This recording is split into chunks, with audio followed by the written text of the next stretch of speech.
Hi, is intuition respected as a decision making style? You had this question? Let's learn in this video whether it is really respected or not.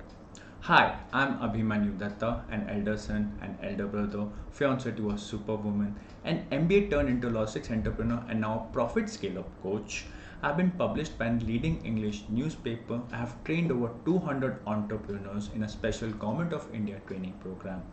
And I'm on a mission to help 1 million entrepreneurs under the age of 45 achieve 10x profit using intuition. And I'm the founding partner of 10x Profit Hub. So in this video, we'll learn whether is intuition really respected as a decision making style, and if it yes, what are the factors that actually make it respectful as a decision making style. So let's start. So first we'll learn what are the decision making situations that you may encounter. So there are generally two decision making situations. The first situation is when it's a high pressure situation or short on time. We'll mostly focus on the high pressure because those situations are generally short on time. So in those situations, we generally have mostly three situations. We also have other situations, but with these situations, you would really, identify with. All right.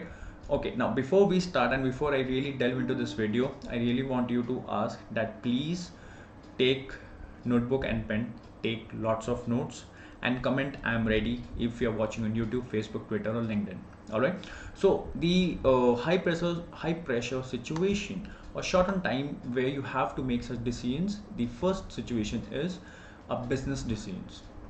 Business decisions when you're an entrepreneur or when you're a CEO of a company, CEO of a Fortune 500 company, or even of a company who is making a turnover of say 1 million, $2 million, or even say 5 crore rupees. You're into manufacturing or even service provider with a turnover of more than 7 digit, 8 digit business. All the decisions are time sensitive, and these are high pressure situations because you have to make decisions quick and you have to make the correct decisions. The wrong decision will cost you a lot of money and can even lead to closure of business. And if you're an entrepreneur, I know you realize it. What is it to be in that situation? So these are these situations when you have to really decide whether I really want to go with this vendor. Is the price correct? What do we change in our marketing strategy? Suddenly you get a competitor has come in the market with these similar offerings that you offer as a product or service. How do you counter that?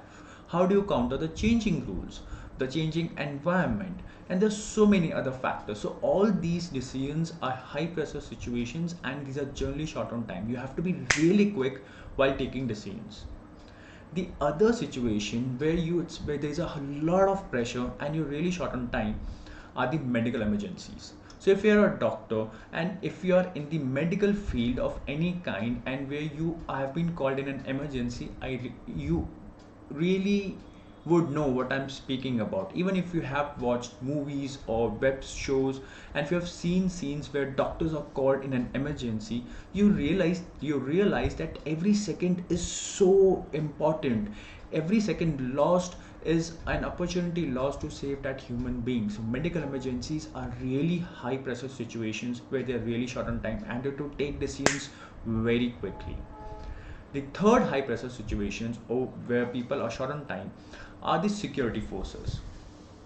These people have to be really on their toes and they have to decide really quick their next course of action, or they risk losing the territory, they risk losing the mm, the agenda, the mission, which can also endanger the security of the country. So these are the high pressure situations where you would have identified with. So do you have been, if you have been in such situations, comment I have been in such a situation. All right. So the other decision making situations are low pressure situations, or where there is an adequate amount of time. Let's see what are those kind of decisions. So these are there basically I have categorized into three. The first decisions are career decisions. More than 95% of the people, the take decisions related to career after taking a lot of time, be it taking a particular role, be it applying for an interview, be it even quitting their job. There's only 5% of the people who really quit job on a whim, or they when they're really frustrated and just really build up on them. Otherwise, mostly more than 95% of the people take a lot of time when they have to take any decision related to their career, even if it's related to their promotion, even if it's related to their work profile. The second situation is when you're looking for a life partner. Generally, it's a low pressure because you get some time to think about it. It's not a high pressure situation. You definitely get some time. You can always, put it off for some time and then always think about it. The only disadvantage, if you keep putting off the decision for a longer time, is that you may find it difficult to find a particular life partner that you were looking at, which you might have got, say, before few years, hadn't you take that decision. So it's a give and take away, but mostly it's a low pressure situation where you have to take such decision. The third point, where it is don't have to take too much pressure or you have good amount of time, are the purchase of white goods. So the companies are smart. What they have done is they have added the scarcity factor, the discount factor, which might go away tomorrow, so it's the last day of the sale. Otherwise, nowadays consumers are also smart and they recognize that these are just scarcity tactics, so they don't fall into it and they take their time to really decide if they have to make purchase of white goods, electronics, laptops, TVs, washing machines, air conditioners, equipment related to kitchen or garden equipment. So these are the situations where you find that you have a time to decide and you don't get time to decide. So high pressure, high intensity situations, and low pressure, low intensity situations where you get a lot of time. The second point I want to really discuss are the decision making styles. So you would find that broadly two different decision making styles of people that you will find in the people around you, and those are logical decisions and intuitive decisions. If you have seen my last video, what is intuitive thinking, I have discussed in detail about logical intuition and intuitive decisions as well. So what are logical decisions, how they are taken, and intuitive decisions? We'll still take a look. All right. So logical decisions are nothing but it involves data and it involves working with a team or taking opinion of the public. So whenever a logical decision has to be taken, mostly in organization and businesses, you will find two factors. One, it's hugely data driven, and number two, you're never working alone, you're always working with a small team or a big team, and the team cumulatively takes decision after everyone has done their part and they give their inputs. In intuitive decisions, what happens is you have less data, or sometimes you don't have any data, you don't have too much clarity. So intuitive thinking comes in when you have very less data or no data at all and no clarity on the situation, and where the public opinion is divided, or the opinion of your team members is divided, or the opinion of board members is divided. Now, how does all these things applies to you as a decision maker? Because we are here to learn whether intuitive thinking is expected as a decision making style or not. So we would see what are the things that makes it as a respectable decision making style. Is that if you're a business leader or a manager, you would be in situations, you would have been in situations where data was not sufficient, where you were unable to make a call, take a call regarding a certain decision. That's where many leaders use their intuition.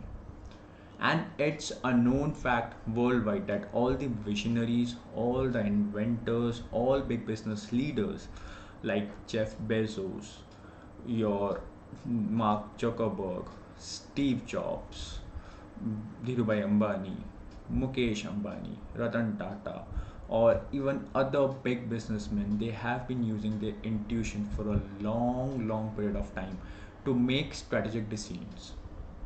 And that's where they are able to grow in such a high speed where you see that the growth trajectory is going 5x, 10x, 20x over a period of years.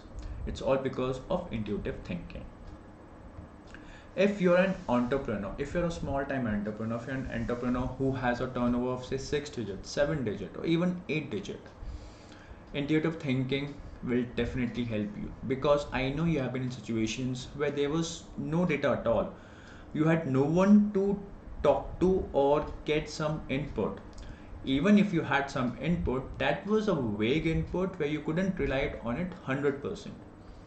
That's where you have been using intuition without you yourself even knowing it. You have been listening to your inner voice before taking a decision.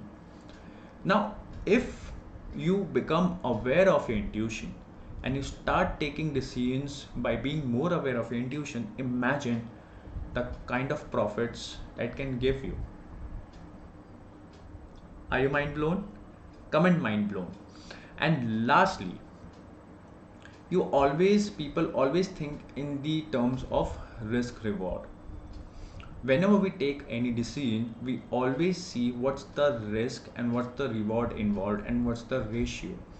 The ratio of the energy, time, and money that we are putting in, and vis-a-vis what's the kind of amount of reward or risk that we would be facing, and are we ready to take that risk as well. So that is where, if we learn to recognize intuition, believe me, even if you feel it's a profitable venture, by not taking a decision, you would see that you would be so glad and you would be thanking yourself for not taking that decision, and you would be surprised at how it turned out to be a loss making deal for someone else who took the decision. So intuition is really helpful for entrepreneurs, for business leaders, managers, even for people who are in defense, who are in medical field, anyone. So if you are involved in any kind of decision making, start using intuition as well. With data, no data, there comes a point where intuition only helps you out. Before I take your leave, I want you to do three things. I want you to join our private Facebook group of 10x Profit Hub. The link is given in the description. I also want you to join our private Telegram channel of 10x Profit Hub. Both the links are given in the description. Click and join both. And lastly, like the video and comment what are your key takeaways from this video. Until next video, take care. Bye bye.